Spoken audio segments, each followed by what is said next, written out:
राजधानी पटना में गणेश चतुर्थी के दिन एक बार फिर से पूरे विधि विधान से पूजा आरती के बाद लाल बाग के राजा का दरबार सज गया है। उत्सव को आकर्षक बनाने के लिए बंगाल से मंगवाए गए हैं लाइट व फूल।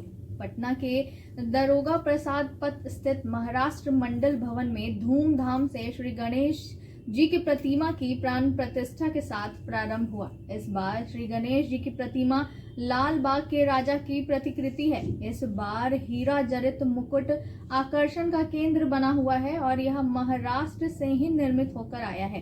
पूजा के संबंध में महाराष्ट्र मंडल के अध्यक्ष जयचंद पवार व सचिव संजय भोसले ने बताया कि आज सुबह 9:30 बजे श्री गणेश जी की प्रतिमा की प्राण प्रतिष्ठा की गई। महाराष्ट्र के सांगली से विशेष तौर पर श्री गणेश जी की पूजा करने के लिए पंडित प्रशांत जहांगीरदार आए हैं। उनके साथ पूजा में सहयोग के लिए कुछ अन्य सहयोगी भी आए हैं। इस वर्ष लाल बाग के राजा की प्रतिमा विशेष तौर पर 6 फीट की मंगाई गई है।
जी, प्रथम तो देशवासियों को, बिहार वासियों को, पटना वासियों को महाराष्ट्र मंडल पटना की ओर से गणेश चतुर्थी की हार्दिक शुभकामनाएं।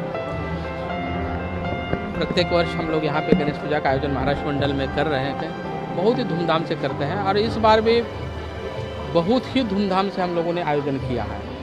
हर साल हम लोग लाल बाग के राजा की 2011 से प्रतिकृति मंगा रहे हैं।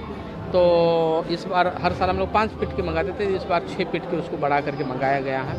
और इस बार विशेष तौर पे उनका आकर्षण का केंद्र हीरा जड़ित मुकुट जो है हम लोगों ने मंगाया है। जो पिछले साल हम लोगों को 21 लाख का हीरा जड़ित मुकुट धारण कराए थे, तो इस बार उसको बढ़ा करके 30 लाख का हीरा जड़ित मुकुट बनाया है।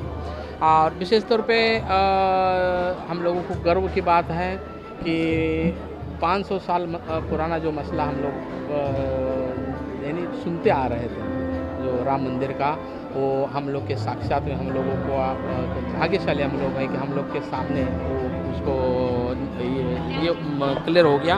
और उसी का प्रतिकृति हम लोगों ने यहाँ राम मंदिर की प्रतिकृति यहाँ पे बनाए हैं। और उसी में उसी गर्भगृह में भगवान गणेश जी को हम लोगों ने स्थापित करके पटना वासियों को, बिहार वासियों को उसका दर्शन कराया जा रहा है। और 10 तारीख को महिलाओं का हम लोगों ने हल्दी कुमकुम का आयोजन रखा गया है, जो कि जितने भी महिलाएं यहाँ उपस्थित रहेंगी शाम की आरती में, वो गणेश जी के चरणों में हल्दी कुमकुम चढ़ा करके एक दूसरे के मांग में सिंदूर हल्दी और सिंदूर भर के गणेश जी से अपने परिवार के लिए, देशवासियों के लिए शुभकामनाएं मांगेगी, खुशहाली मांगेंगी। और 12 तारीख को माननीय राज्यपाल महोदय जी का कार्यक्रम है, उन्होंने टाइम दिया गया। उनके कार्यक्रम, उस एक सांस्कृतिक कार्यक्रम भी रखा गया। उसके लिए विशेष तौर पे मुंबई से एक टीम आ रही है, वो महाराष्ट्र दिशा टीम का वो नाम है, जो 10 लोगों का ग्रुप है, वो आकर के यहाँ पे सांस्कृतिक कार्यक्रम का आयोजन कर प्रस्तुति देंगे। और माननीय शाम को माननीय राज्यपाल महोदय जी के हस्ते आरती, गणेश जी का आरती पूजन होगा। और 13 तारीख को सुबह 10 बजे से शाम 4 बजे तक भंडारे का आयोजन रखा गया, महाप्रसाद, जो कि जो भी जितने भी भक्तजन यहाँ आएंगे 10-15 हज़ार जन मिनिमम उस समय उससे भी ऊपर आ सकते हैं।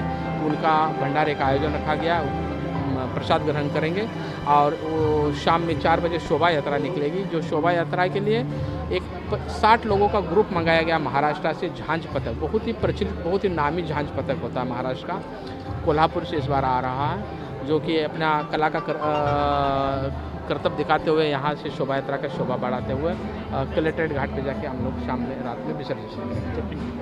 धन्यवाद।